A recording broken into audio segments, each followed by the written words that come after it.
Hello! Good morning mga kachikasari! Medyo napaga nga ang bangon ko niyan sa higaan pero actually naman maaga kami nang bubukas 5 o'clock kaya lang hindi muna ako bumabangon at si Yobo muna ang aking asawa ang siyang nagtatao ng tindahan. Ako nakahiga pa rin.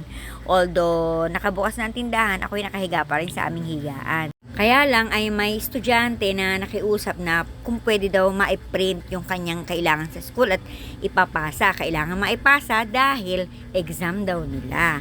So syempre ako naman naawa, pinrint ko na lang muna yun at dire-diretso na nga rin akong bumangon pagkatapos ko siyang i-print. Kung minsan talaga hindi mo maiwasan, may mga buyers or customer na nirarush ka.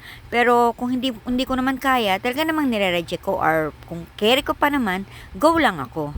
So ayan, at ako'y nag-ayos na lamang ng tindahan. At ito nga pala yung aking nirefill na stocks ng tindahan na pinamili ko naman kahapon. So ayan, at medyo maganda-ganda ng tignan at hindi na siya bungi-bungi. So yan lang muna, bye-bye!